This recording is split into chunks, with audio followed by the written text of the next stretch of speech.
اب پیش خدمت ہے میرا نیا افسانچہ خوشخبری۔ علاج تو جاری ہے اور میں کیا کروں؟ کہیں تو کسی اونچی عمارت سے کود کر جان دے دوں یا پھر زہر پھانک لوں۔ آخر کیا کروں ایسا کہ تانوں سے بچ سکوں؟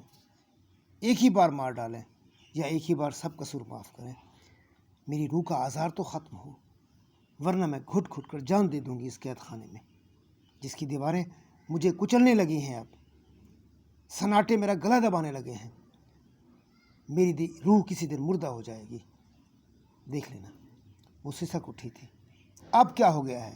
تمہیں بھی نہ بس بہانہ چاہیے رونے دھونے کا، ہر وقت مظلومیت کا ناٹک کرتی رہتی ہو۔ مجھے کچھ نہیں کہا جاتا کیا؟ منہ پر اور پیٹھ پیچھے کیا کچھ نہیں کہتے لوگ تو اس بات پر بھی مجھے دانے دیتے ہیں کہ میں نے تمہیں ایک مرد ڈاکٹر سے علاج کروانے کی اجازت دے رکھی ہے۔ تم اچھی طرح جانتی ہو یہ بات ہماری خاندانی روایت کے سراسر خلاف ہے، لیکن تمہیں تو خدا بھی راضی نہیں کر سکتا۔ میں تو پھر بھی اس کی ایک بے بس مخلوق ہوں جسے نہ باہر چین کوئی لینے دیتا ہے اور نہ گھر میں۔ گھر آؤں تو تم آپ سے اور امید ہی کیا کی جا سکتی ہے؟ اس جنے سے تو اچھا ہے میں کالا پتھر کھا کر مر جاؤں۔ ایک ہی بار وہ پھوٹ پھوٹ کر رو دی تھی اور وہ سر جھٹکتا پاؤں پٹکتا کمرے سے باہر نکل گیا۔ کاشان سے اس کی شادی کو 5 سال ہو چلے تھے اور پچھلے 3 سال سے اس کا علاج جاری تھا۔ ایک کھاتے پیتے گھرانے کی بہو تھی، کئی ڈاکٹروں سے اس کا علاج کرایا جا چکا تھا مگر نتیجہ صفر۔ اس دوران ساس اور نندو نے اسے اپنے نشانے پر رکھ لیا تھا۔ بیٹے کی پسند کو پہلے ہی بڑی مشکلوں سے اور بھاری دل کے ساتھ قبول کیا گیا تھا۔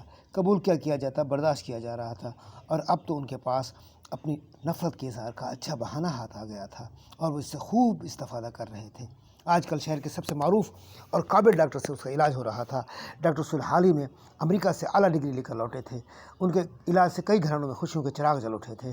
اس کی اپنی بچپن کی سہیلی کو 10 سال بعد اللہ نے بیٹا دیا تھا، اس نے بھی انہی سے علاج کروایا تھا۔ پھر اسی کے کہنے پر اس نے سہیل صاحب سے علاج کروانے کا فیصلہ کیا تھا، تاہم ابھی تک اسے کوئی خوشخبری نہیں ملی تھی۔ وہ ڈاکٹر صاحب کی شخصیت سے خاصی متاثر ہو چلی تھی، ان کی باتوں پر آنکھ بند کر کے یقین کر لیا کرتی تھی، جو مسلسل اسے امید دلا رہے تھے کہ ایک دن وہ ماں بنے گی اور وہ دن زیادہ دور نہیں ہے۔ اس یقین دہانی پر وہ ایمان لا چکی تھی۔ ایک بات کہوں، اگر آپ برا نہ مانیں تو؟ وہ جو کئی دن سے ہمت جمع کر رہی تھی جھجکتے ہوئے بولی۔ ہاں کہو، کیا بات ہے؟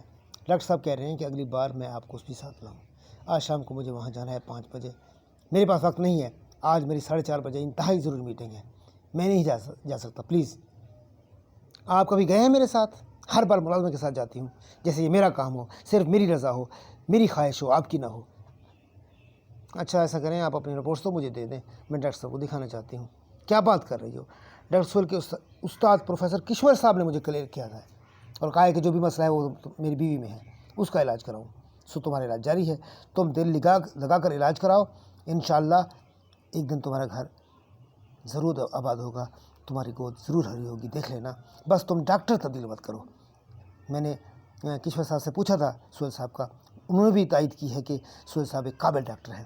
تم ہر دوسرے ہفتے ڈاکٹر تبدیل نہ کیا کرو، بس اب ڈاکٹر سہیل صاحب سے علاج کراؤ اور دل لگا کر کراؤ، انشاءاللہ تمہارا مقصد پورا ہو جائے گا۔ کاشان اسے ٹالتا ہوا آفس کی طرف نکل گیا اور شگفتہ حیرت سے منہ کھولے اسے گھورتی رہ گئی۔ اگلے ماہ جب وہ ماسی کے ساتھ گھر ڈاکٹر صاحب کی کلینک سے لوٹی تو ملازمہ نے بڑا سا مٹھائی کا ٹوکرا اٹھا رکھا تھا۔ اس کی سانس کا چہرہ مٹھائی دیکھ کر ہی کھل اٹھا تھا اور انہیں کچھ کہنے کی ضرورت ہی نہیں پڑی۔ نندو نے بھی زبردستی کی مسکراہٹ چہرے پر سجا کر اسے مبارکباد دی۔ پھر وہ وہاں سے فارغ ہو کر اپنے بیڈ روم میں آئی تو شوہر نامدار تکیے سے ٹیک لگائے آرام فرما رہے تھے، سینے پر ہاتھ باندھے آنکھیں موندے وہ بے فکری سے سو رہے تھے۔ اس نے آگے بڑھ کر رسگلہ زبردستی اس کے منہ میں گھسیٹ دیا۔ کیا ہے یہ؟ مٹھائی ہے اور کیا ہے؟ وہ تو میں بھی دیکھ رہا ہوں، مگر کس بات کی، کس خوشی میں؟ وہ بوکھلا کر بولا تھا۔ آپ کے لیے خوشخبری ہے میرے پاس، بہت بڑی خوشخبری، سنیں گے تو خوشی سے اچھل پڑیں گے۔ خوشخبری؟ وہ کون سی؟ آپ باپ بننے والے ہیں جناب۔ اور وہ واقعی حیرت سے اچھل پڑا، چہرہ ٹماٹر کی طرح سرخ ہو گیا، مگر اس سے پہلے کہ وہ اپنی بیوی سے اس کی تفصیل پوچھتا، وہ یہ دھماکہ کر کے وہاں سے جا چکی تھی۔ پھر وہ سر تھامتا ہوا بستر پر گر گیا۔